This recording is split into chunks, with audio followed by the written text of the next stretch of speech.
রাজধানী মিটফোর্ড হাসপাতালে আছেন সহকর্মী শিকদার মেহেদী হাসান। ভূমিকম্পে আহতদের খবর জানাতে তিনি সরাসরি যুক্ত হচ্ছেন আমাদের সাথে।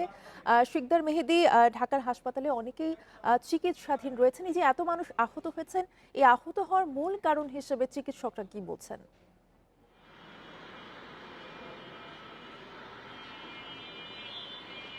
আহ, জি। প্রথমেই আপনাকে একটু বলে নিই, আমরা কিন্তু সেই দুপুর থেকে বিভিন্ন হাসপাতাল থেকে হাসপাতালে যাচ্ছিলাম, কিন্তু বর্তমানে আসলে কিছু সময় আগে একটি সংবাদের ভিত্তিতে সেই হাসপাতালের যে স্থানটি সেটি আমরা ত্যাগ করেছি এবং বর্তমানে আমরা বংশাল থানার সামনে এসেছি। এখানে বেশ কিছু বিষয়, অর্থাৎ মিটফোর্ড হাসপাতালের যে লাশগুলো ছিল সেগুলোর বিষয়ে এখানে যারা পুলিশ সদস্যরা আছেন তারা কথা বলবেন, এই বিষয়ে আমরা এসেছিলাম। আর হাসপাতালের কথা যদি আপনাকে বলি, যে বেশিরভাগ হাসপাতালগুলোতে যে সকল সদস্যরা বা যে সকল সাধারণ মানুষ এবং শিক্ষার্থীরা যারা ভর্তি হয়েছে তারা কিন্তু প্রত্যেকেই দেখা যাচ্ছে যে আসলে প্যানিক অ্যাটাক থেকে তারা আসলে এই জায়গাটিতে গিয়েছেন এবং এত বড় একটি ভূমিকম্প, আসলে এই স্বল্প সময়ের মধ্যেই ভূমিকম্পটি আসলে অনেকেই তারা নিতে পারেননি। যে জায়গা থেকে আসলে ছোটোখাটো অনেক জায়গায় এবং দুর্বল যে স্থাপনাগুলো ছিল সেই স্থাপনাগুলো থেকে পাশাপাশি অবস্থান করার কারণে অনেকে আহত হয়েছেন। কেউ কেউ কোনো একটি নিরাপদ স্থানে সরে যাওয়ার জন্য তাড়াহুড়ো করার যে বিষয়টি থাকে সেই জায়গা থেকে অনেকে আহত হয়েছেন।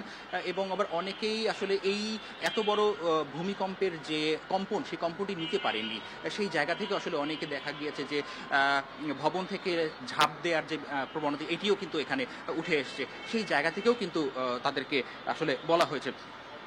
এবং আমি যদি আরেকটু বলি যে আসলে প্রত্যেকটা হাসপাতালেই আমরা দেখেছি এবং চিকিৎসকদের সাথেও যে আমরা কথা বলেছি তারাও কিন্তু আমাদেরকে বলেছেন যে সাধারণত যে সকল শিক্ষার্থীরা, বেশিরভাগই শিক্ষার্থী এসছেন এবং সাধারণ মানুষরা এসছেন, যারা এখানে ভর্তি হয়েছেন, চিকিৎসা নিচ্ছেন, তারা কিন্তু প্রত্যেকেই এখানে আসলে চিকিৎসা নেওয়ার কারণটাই কিন্তু দেখা যাচ্ছে খুব বড় যে গুরুতর আহত তারা হয়েছেন সেরকম বিষয়টি না, কিন্তু মানসিকভাবে তারা অনেক ভেঙে পড়েছেন এবং তারা আসলে এই এই বিষয়টিকে তার কোনোভাবেই তারা নিতে পারছিলেন না, যে কারণে আসলে তারা হন্তদন্ত হয়ে হাসপাতালে ছুটে গিয়েছেন এবং চিকিৎসা নিচ্ছেন।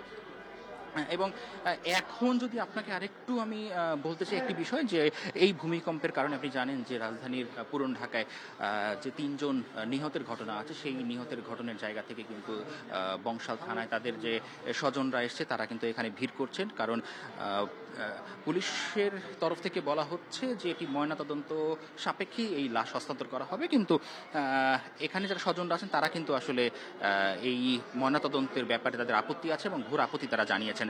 সেক্ষেত্রে দফায় দফায় তাদেরকে বলা হচ্ছে এবং তাদের ভোগান্তি হচ্ছে বলেও কিন্তু তারা বিভিন্নভাবে অভিযোগ করেছেন।